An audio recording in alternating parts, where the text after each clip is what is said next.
Well, I'm pleased to be able to welcome everybody to this webinar hosted by the Bowman Center for Sustainable Energy.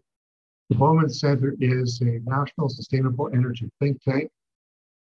We are all volunteers who have lived and worked across Canada.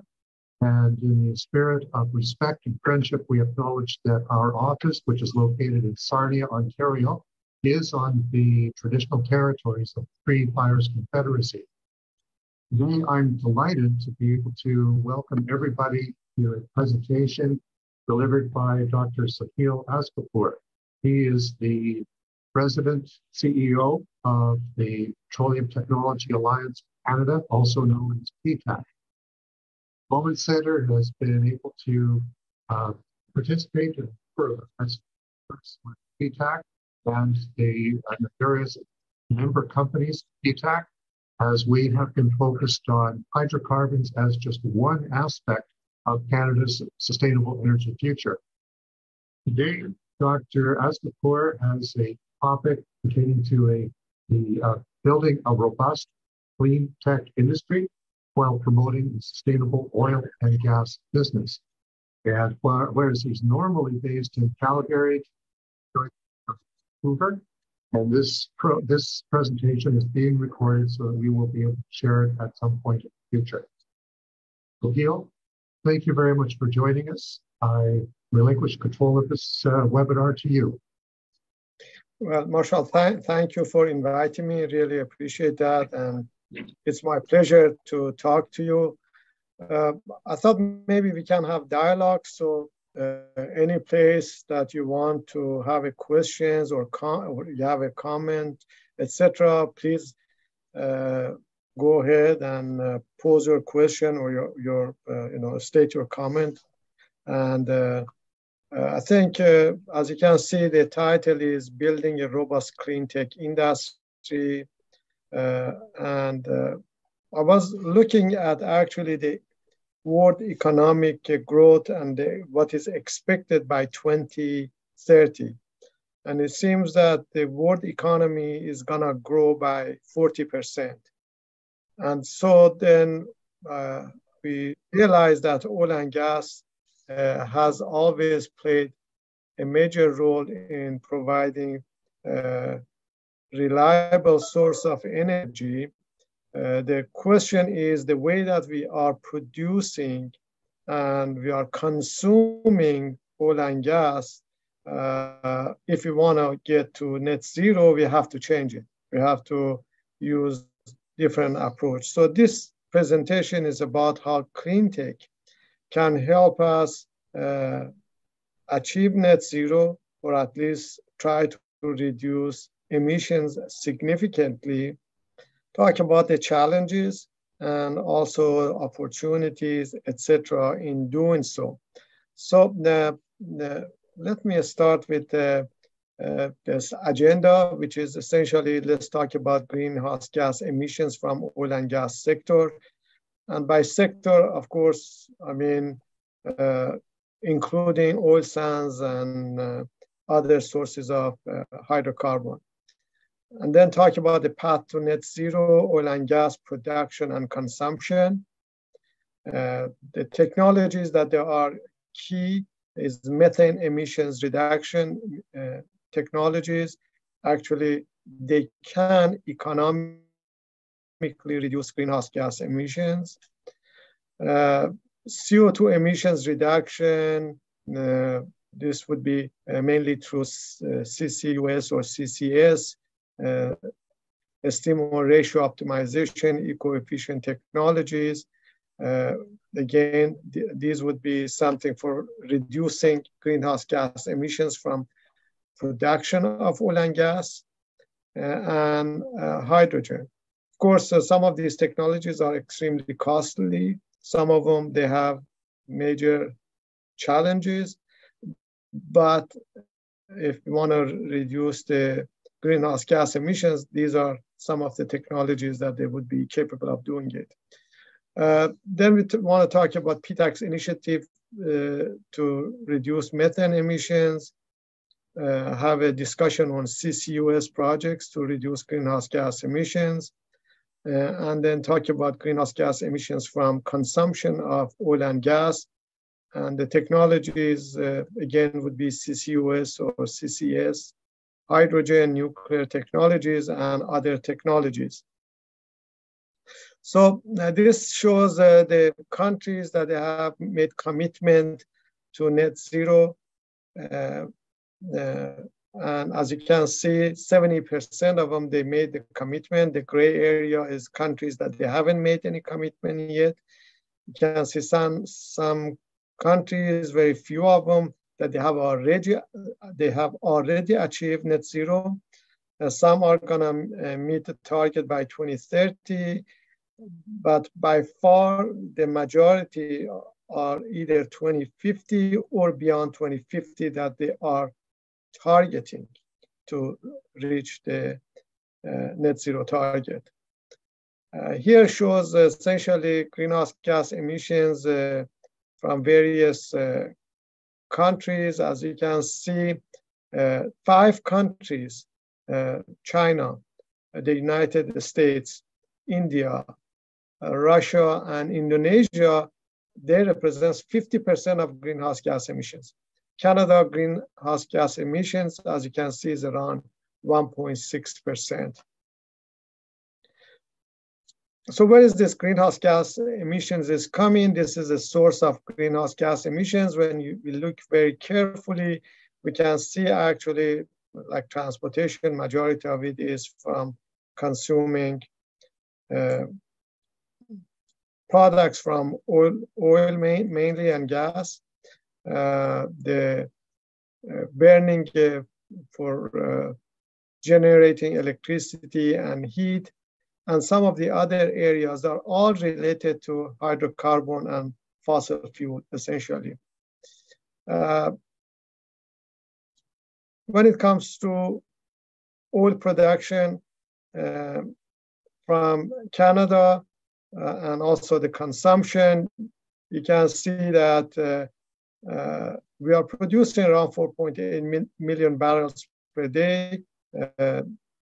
2.27 of it is internally consumed. In addition, we import 0.55 million barrels, and we consume 3.5 million barrels in Canada. 38% of Canada's energy demand is from oil, and with respect to gas, is 36% of, again, energy provided is coming from natural gas. Again, we are importing some gas, but exporting significantly more, and our production is 16 BCF per day. So this shows essentially where the greenhouse gas emissions are coming by sectors. When you look at it, oil and gas production, part of the electricity or majority of electricity generated that has greenhouse gas emissions, and then transport, and some of the other areas that are all related to oil and gas. I would say around maybe 70 to 75% of it is coming from oil and gas. So again, with respect to oil and gas production, for conventional oil, methane detection and mitigation technology is extremely important. Also, eco-efficiency technologies. For oil sands is reducing steam-oil ratio, eco-efficiency technologies, but also technologies that can reduce oil sands production of CO2 would be CCUS or potentially nuclear. On the consumption side, CCUS or /CCS, hydrogen and others, and electrifications would be key technologies. So this shows essentially where the majority of greenhouse gas emissions is coming from production of oil and gas. Essentially, we can see 78 megaton is coming from upstream conventional oil and gas. Methane emissions is around approximately 55 megaton. And that number actually is debatable because the way it has been historically measured was not correct. It was done through some coefficient, etc. And now that we are measuring it in the field, we are seeing actually the numbers to be much higher. So I would like to maybe talk about the initiatives that we have taken to reduce methane emissions. This shows the kind of the ecosystem, innovation ecosystem that we have created and various initiatives. It starts with a network, and the function of network is to connect people, ideas, projects, technologies, etc. The network was a collaboration between PTAC and CREAN, and also what we have done, develop a technology roadmap for pursuing some of these activities. Then the next level would be applied research projects done through Alberta Upstream Petroleum Research Fund. Through this program, we have launched and completed around 500 projects on 5 environmental areas. One of them is air quality, and subset of air quality is methane, which you are going to see some of the projects that they were launched. And the byproduct of these would be 2 things. One would be essentially helping policymakers and regulatory bodies to come up and develop smart policies and regulations from this peer-reviewed applied research, but also is development of best management practices that has reduced cost and environmental footprints significantly. The small and medium-sized enterprise, it's the work that we are doing to help SMEs commercialize their technologies. So essentially, this is market fit analysis, getting them in touch with producers, promoting their technologies, and helping them develop, field test, deploy their technologies. So the next level is the technology development. You can see that 9 technologies for reducing methane emissions have been developed. And these technologies essentially was done through formation of consortia. And again, with a consortium, what we do, we would secure funds, we secure sites, we help technology companies develop their technologies. Next level would be the lab and field testing facilities that we put together. So you can see later on, there were 16 universities and research centers, plus 14 producers. They dedicated over $1 billion field testing facilities to do so. This work is in collaboration with Alberta Innovates and NRCan. NGIF is part of it, and we have been able to actually field test enough technologies that would have capacity to reduce oil and gas sector's methane emissions by 48%. The next level is the deployment of those technologies. Through 2 programs, we have provided up to 75% cost of installation and equipment, and this way give first-hand experience to producers to, once they kind of get a good feel about these technologies, then they would go and buy them at a scale, those equipment, etc.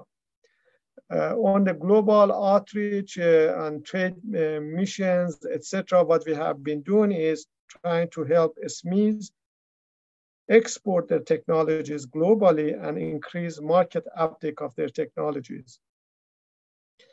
On the disseminations of results, again, we have events, workshops, technology information sessions, which would help us disseminate the results. So the bottom line in terms of our grand vision is that we set the target of, as a goal, reducing or developing enough technologies to reduce methane emissions by 45% by 2020 at a cost of less than $5 per ton of carbon dioxide.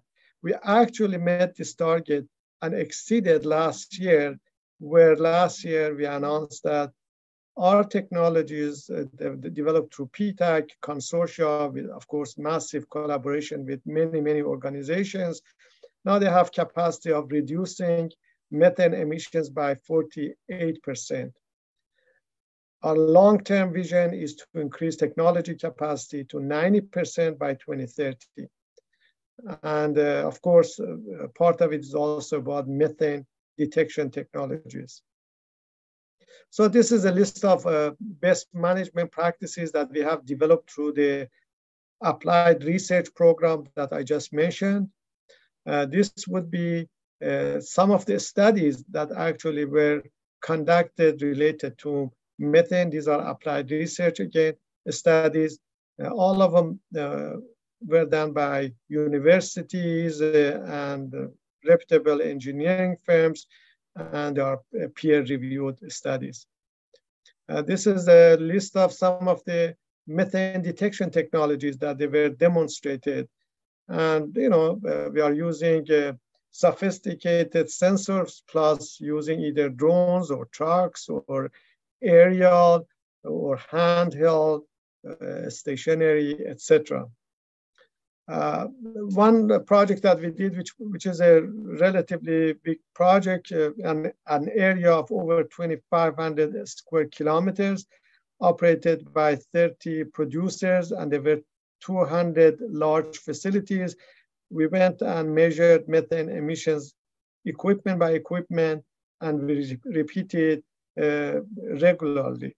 And that was essentially to come up and find the optimum frequency for doing this type of tests to be able to detect methane emissions. We did another study, again, same area, not same area, but similar size, 2,500 square kilometer. This was done in in central Alberta. The other one was done in Rocky Mountain House. But the other site, what we did, we used various technologies like drones versus aeroplanes versus trucks and stationary sensors, and then started looking at combining these technologies to see, to find the best way of detecting sources of emissions. The work that we have done to develop, commercialize, and deploy technologies, this is an example of it. This was done in 2009 when nobody really paid attention to methane. Methane was not on anybody's radar screen. We started our work in 2008 with this technology that captures light hydrocarbon from compressors and then utilize it in the field as fuel. And then so the impact of this technology is right now is like taking 170,000 cars off the road, but saving industry $20 million in reducing cost of fuel. So far, 8 megaton of CO2 equivalent have been reduced. So to put things in perspective, this would be equal to over $1 billion CCUS project in terms of how much emissions have been reduced from this technology. I talked about this testing facilities. These are the organizations that they provided support and dedicated their facilities for doing this work. The facilities covers from east to west, north to south, coast to coast to coast, and as you can see, everywhere. And the beauty of this was that at no cost to technology providers, now we are able to field tested technologies, also lab tested technologies, and help them to overcome the biggest challenge that they were facing, and that was the Valley of Death challenge, because they had problem in secure funding and secure sites for commercializing their technologies. List of 9 of these technologies that they were developed through PTAC, and they have capacity of reducing the oil and gas sector's methane emissions by 37% is shown here. By the way, when I'm talking about the sector's methane emissions, doesn't mean just in Canada. Many of these technologies are globally being used, especially in the US. This is the list of 23 technologies that they were field tested through this either consortia or the field testing facilities that I just mentioned. Again, collectively, they can reduce sector's methane emissions by 39%. This is a list of 16 technologies that we have actually done deployment and demonstration, and they have capacity of reducing sector's methane emissions by 48%. So where are the gaps? I think the gaps for methane is oil and condensate tanks. We still are challenge finding a technology. This is something that we are working. We have launched numerous projects to address this. The other one is surface casing vent flows. These are wells that leaking methane. And to put things in perspective, an average well, its emissions is equal to an average cow. Engine methane sleep is another technology areas that we are working on, and this is unburnt methane coming from not complete combustion. We have looked at the inventory of all of the equipments that we have. As you can see, the ultimate counts in that column shows how many of these equipments are out there. On the first column, we show that reduction per year per unit of these equipment. And then the 2030 reduction essentially shows what is the expected if we just deploy all of these units, how much we would be able to reduce methane emissions is 26 megaton. So these technologies have actually reduced methane emissions significantly. This is coming, this kind of a slide coming from the Alberta Energy Regulator. It shows how much methane emissions have been already reduced, and majority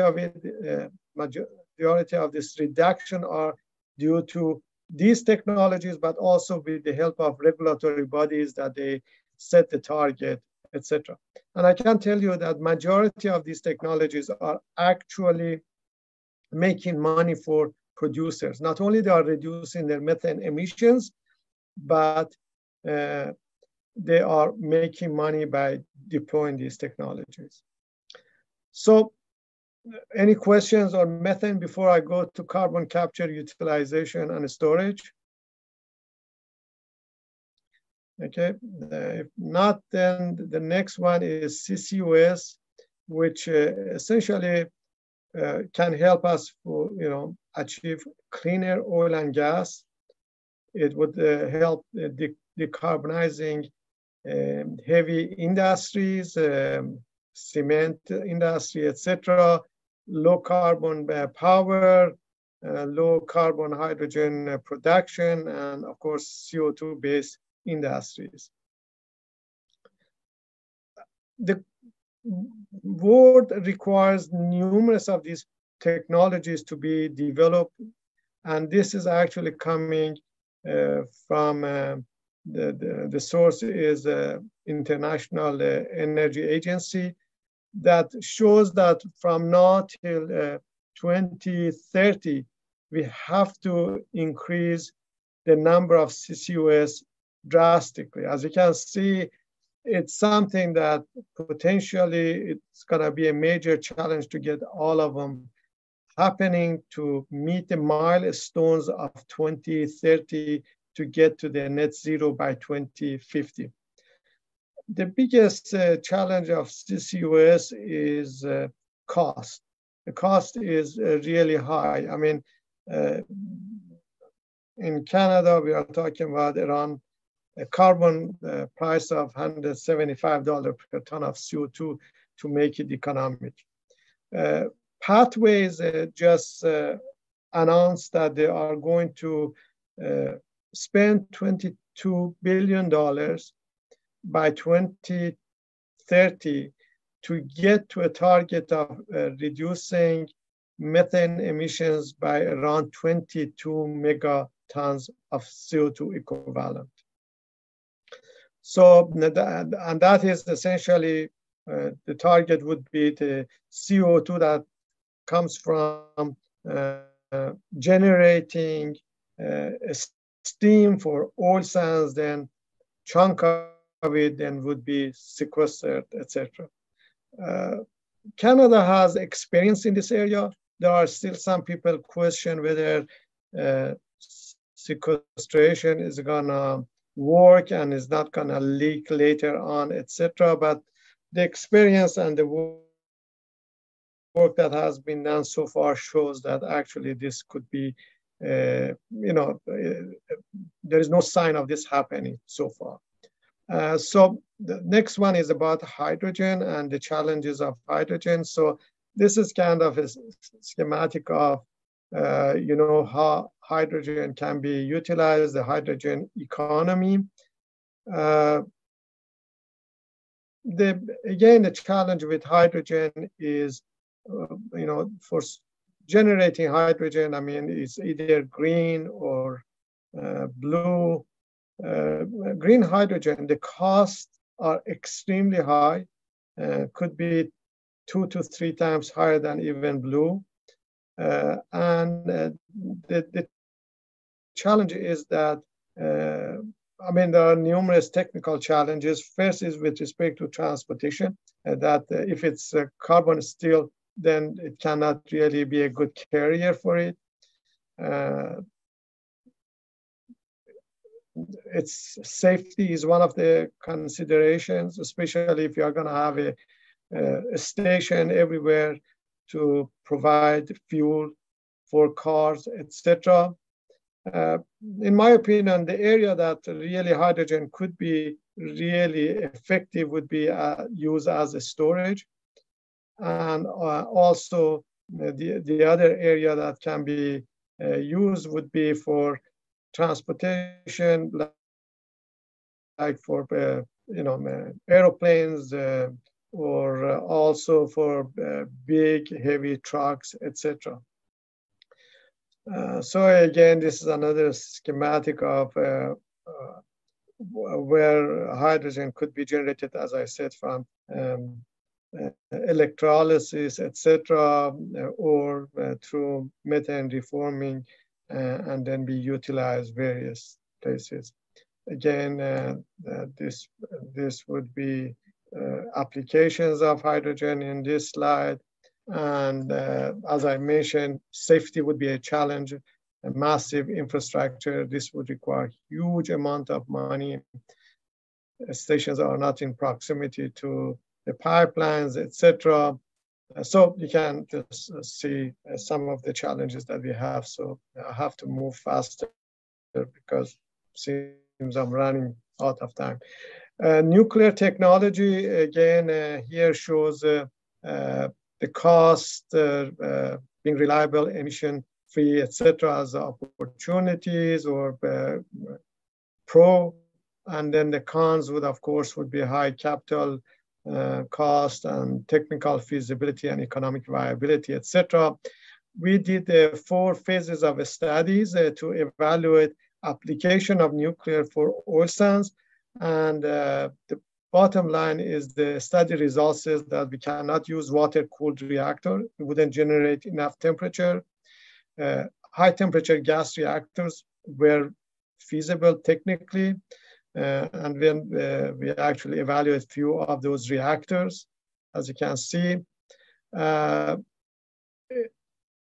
the biggest challenge right now is not even economic, because when we did the economic evaluation, if we use very large reactors, like around 3,000 or 4,000 megawatt reactors, then the big challenge of it is it takes a long time to go through the process of getting the license and then deploying it. As you can see, we are talking about timing would be around post 2040.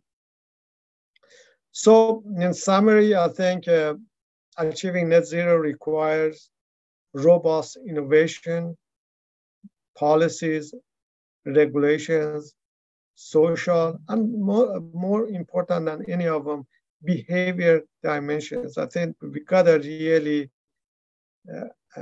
change the way that we are using energy.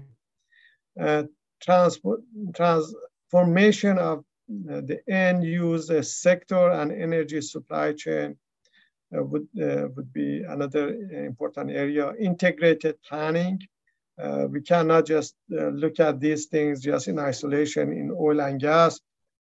We have to look at work with renewables, work with nuclear, work with everybody. Otherwise, it's not gonna happen. Understanding the future trajectory of technologies, what is happening to solar energy, etc., that the cost is going down drastically. And I think we should really focus on low-hanging fruit. Methane emissions is a good example. We talked about reducing methane emissions, again, with focusing on low carbon electricity, CCUS, hydrogen, and batteries, looking at low hanging fruit in those areas. Working on SMR, especially for areas that are very remote, would be an idea. And then again, the path to net zero and launch of numerous mega projects. The question is, are we ready? Are we developing enough human resources, highly qualified professionals, skilled laborers, etc.? Because that by itself is a mega activities. And research and development, of course, would be very important to reduce costs and overcome some of the technical challenges. So I ran out of time. So I'm sorry for that, but I would be more than happy to answer your questions. I think you are muted. There we go. Okay, I think we're fine now. But again, thank you so very much for joining us, Sohail. There's a couple of questions. There was one that was in the chat function already. Tim Belsky is asking about the methane mitigation and Bitcoin mining. Is there any exploration? Is that something that PTAC has been looking at with regard to particularly the Alberta economy? Is using methane, capturing it and using it to power basically the Bitcoin mining, generating electricity. Is that a consideration, or is that even on the radar screen for the topics that you've been chatting about within PTAC? I mean, to be honest with you, I'm really way against this Bitcoin mining. I mean, the amount of greenhouse gas emissions is equal to what Norway is generating right now, the whole country. And the question is, for what? Why and what is the objective? The technologies are there to reduce methane emissions no matter what the application is, because what they are using is using cheap natural gas to generate electricity to run those big computers. So the technology is there. But the whole exercise of it, I think that's something that really I question. Okay. To move to a different topic pertaining to hydrogen, as in one of your slides you mentioned that your diagram shows taking hydrogen to produce ammonia, particularly for agricultural uses and for export. Have you Are you aware of other research pertaining to liquid organic hydrogen carriers, LOHCs? Yes, I'm actually aware of. We talked about it. I attended just this past weekend Energy Council, and there were two presentations made by David Lazal and also by Amit from University of Alberta, using that type of technologies, and then using hydrogen as a carrier. Those like what you just mentioned as a carrier to just move hydrogen, because that would overcome some of the challenges of transporting hydrogen. That's correct. We've sponsored some research already pertaining to liquid organic hydrogen carriers. We think that there are a couple of molecules that are particularly interesting. Yes. Methanol, of course, is one, and dibenzyl toluene is the other. Both of them are commercially available right now, but have tremendous promise to be able to move hydrogen from point of generation to elsewhere. Right. Yes. And this question from Peter: in your view, how much oil and gas will we still be burning in 2050? And how will we offset those emissions to actually reach net zero? There's two questions there. How much oil and gas will we still be consuming, generating, producing, and burning, combusting by 2050? Any thoughts, any forecasts? Well, no, I don't have a forecast, but of course, it would be great if we stop burning natural gas, because, and if we are burning it, then we have to use CCUS to offset that. But I can't tell you right now what Pathways is working on. By 2030, I think they are talking about, as I mentioned, significant reduction from their greenhouse gas emissions. Their target, they say they are committed to 2050 target. That's what Pathways have announced, that they are going to essentially sequester or get rid of all of the CO2 that's generated from burning natural gas. Okay, so in terms of emission control, there's predominantly a focus on CCUS. Is there anything else that PTAC has been looking at for offsets to be able to either for the industry as a whole or for individuals, parts of the petroleum industry, to be able to say that they have an offset that can achieve net zero? Well, the biggest area of emissions is actually not coming from production of oil and gas, it's coming from consumption of oil and gas. And the solutions to it seems to be, at least something that many people agree, would be converting this hydrocarbon convert it to clean electricity or hydrogen to some extent. The clean electricity makes really good sense. Hydrogen also for storage would make sense, in my opinion. The challenge of doing this is that the cost of doing that, because I did a very rough calculation to see what happens to our grid system and in terms of increasing capacity, etc. It seems that we have to increase the capacity of grid system by 250%. So that means the money that we are going to be spending, it would not be in, say, billions of dollars or tens of billions. It would be in hundreds of billions of dollars. And what the problem that we have had before in Alberta, we did 3 projects. Each of them cost around $7 billion when we were doing the oil sands expansion. And these projects were considered at that time as mega projects.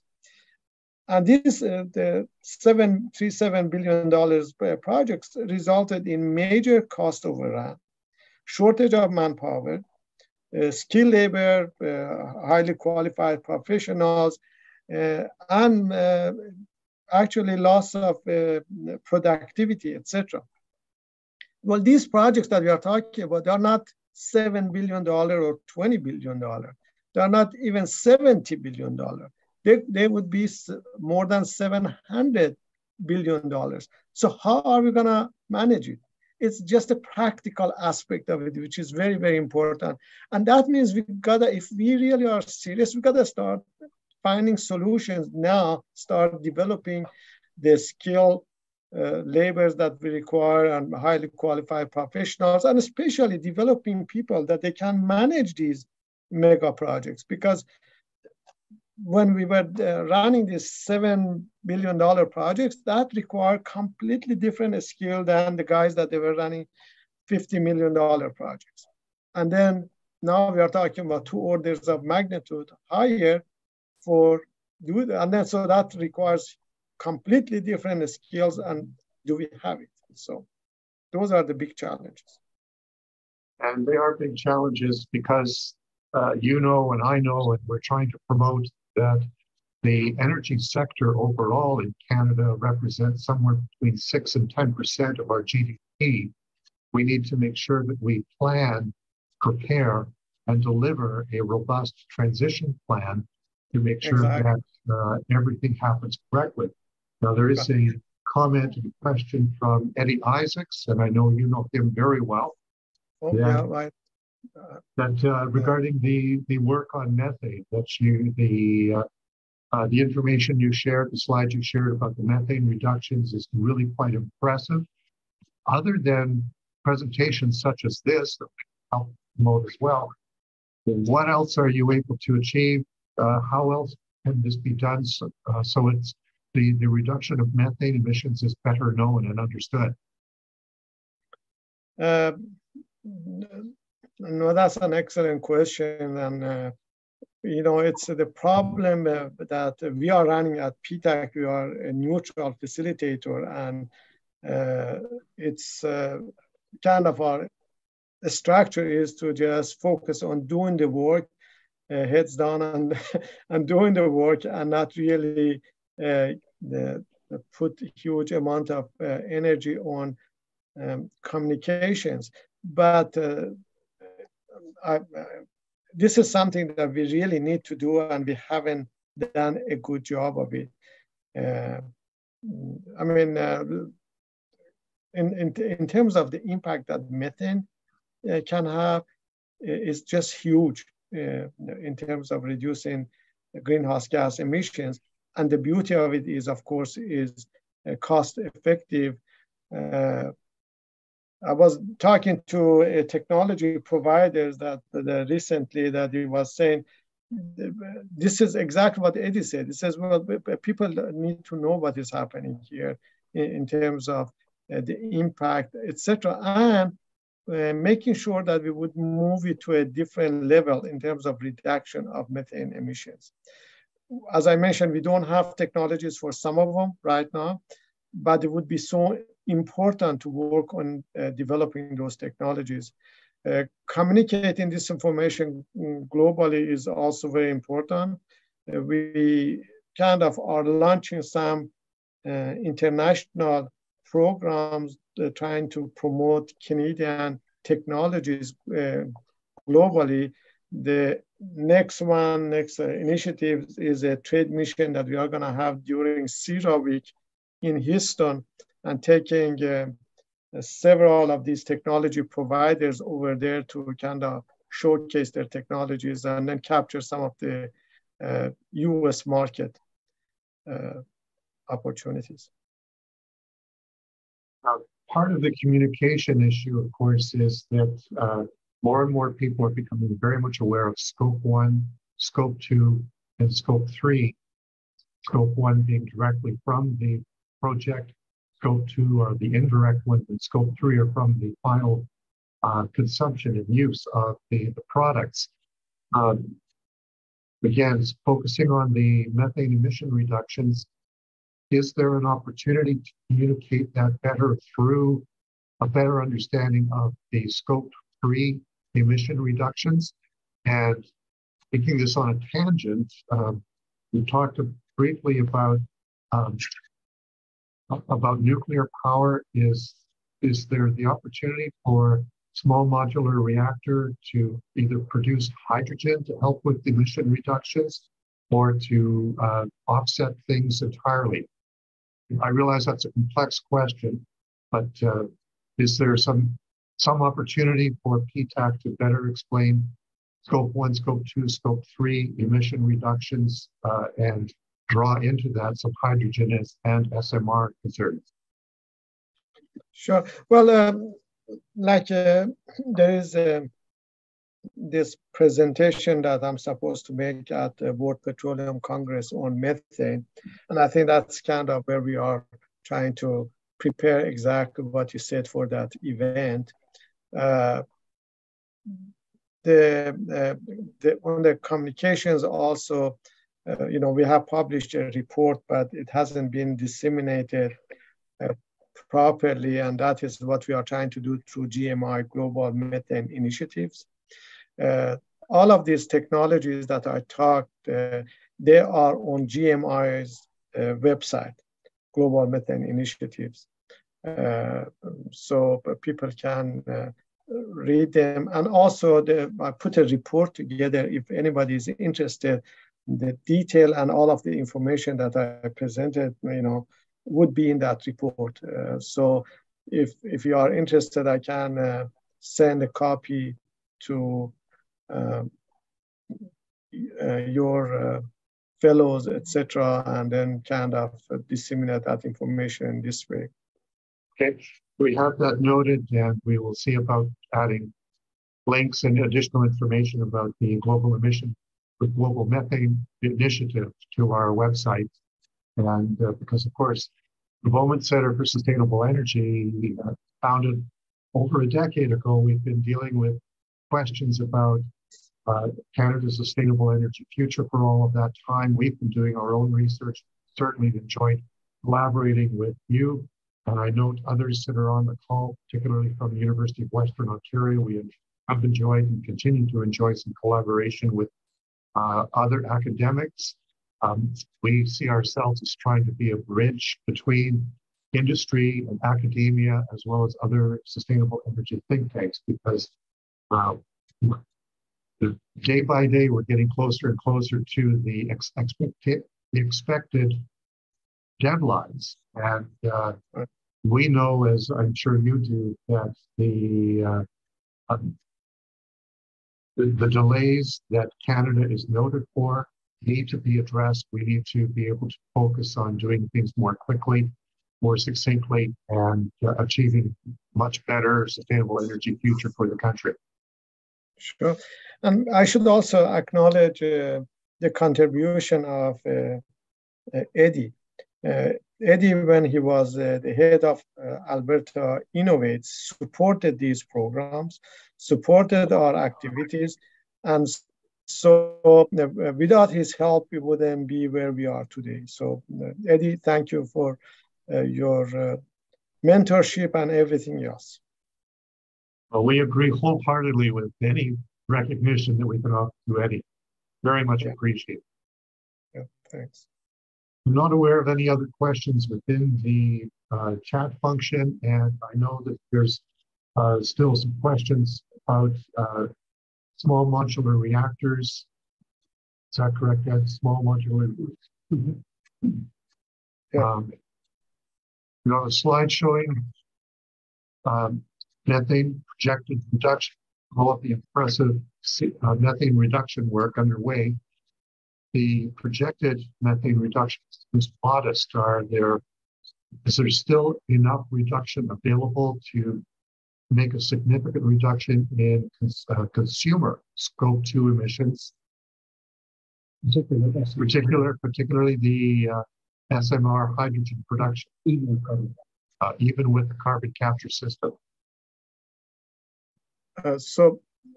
Would you please repeat that, because I couldn't hear you properly?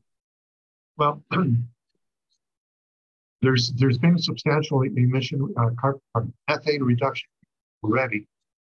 is there enough left to be reduced? Oh, I see. Okay, right. That this will have a positive impact on consumer scope 2 emissions, particularly as methane is being used for steam methane reforming. That's it, for hydrogen production. Oh, I see. Right. Okay. So to answer the first question, this is just Alberta. So when you look at Alberta plus BC plus Saskatchewan, and also look at the actual methane emissions that, based on all of the information that now we are getting using the various detection technologies, the total methane emissions is around 55 megaton. And this shows that actually already 34% of it is reduced. And this is happening before even the regulations take place by 2025. And the reason that this has happened is this, what I call early adoption of technologies that actually also provided incentives for early adoption by government, saying that we give you some carbon credit, etc. So how much of it is left is approximately 65% of it is left, 65% of 55 megaton. So which is significant amount of greenhouse gas emissions. And I think the way I see it, if we overcome 3 of these major challenges that I mentioned to you, then we can potentially get up to 75% or even more. But those 3 challenges are major challenges, are not simple to overcome. After that, then we get to really extremely low emissions rate, which becomes very expensive. But that would be mainly we have many small wells that are emitting extremely small amount of emissions. So that's as far as this is concerned. Now, is this going to be in terms of amount of methane that is going to be left for doing any of the projects that you mentioned? This would be able to save more methane, so we can do even more. So the production of natural gas is going to continue the same way that it has happened, 16 BCF per day. Actually, production most likely can easily get much higher. The reason we don't produce more than 16 BCF per day is because we are limited by the market access that we have, and the US is the only country right now is essentially buying majority of the gas from us, the amount that's exported. So there are 2 different things, right? One is the production of natural gas, which is kind of function of how much reserves we have, which we have significant remaining reserves of natural gas. So we can generate huge amount of hydrogen from it if we decide to go that route. The methane emissions is also make it even bigger, because rather than emitting it, now we are conserving for consumption. Not seeing other questions at this point. I know that we could probably start to engage in some detailed discussions. There is one question. What conversion factor are you using when converting methane to CO2? Okay, very good question, excellent question. We are actually using a very conservative number of 1 to 25. So 1 molecule of methane would be equal to 25 times more CO2. If we look at the next 10 years, that number is actually 1 to 100. So the other beauty of methane is that when we are reducing methane emissions in terms of short-term impact, is a huge impact. It becomes actually almost the same amount of global CO2 that we are generating per year, or we can reduce. I mean, if you use the methane amount would be equal to the amount of total CO2 that is produced per year. If you use 4 to 1, which is 1 to 100, 4 times more than what we are using in those calculations. So the bottom line is methane would have huge impact on the climate change for next year, 10 years. Very material impact. Okay. And so we are using this very conservative number here, looking at over 200 years period. And all of the discussions about the projects that are underway, the reductions that are underway, the urgency that we've been promoting and you have been promoting for a very long time is it's just reinforcing the potential impact on the Canadian economy. So we need to continue this discussion with you in the future on other projects. And I'm going to wrap this up now by again acknowledging Dr. Sohail Asgarpour. Truly appreciate the work that you've been doing, leading Petroleum Technology Alliance Canada and working with us at the Bowman Centre for Sustainable Energy over the last 10 years or so that we've been around. And I truly look forward to continuing the discussion in other ways in the future. I thank everybody else who has joined us. I thank everybody else who has joined us today, and wish everybody a very safe and happy holiday season. Last word to you, Dr. Asgarpour. Well, I just want to say that I really appreciate the invitation, and I wish all of you a happy holidays, and all the best to all of you. Okay, thank you very much, everybody. That brings our webinar to a conclusion. Thank you. Thank you very much.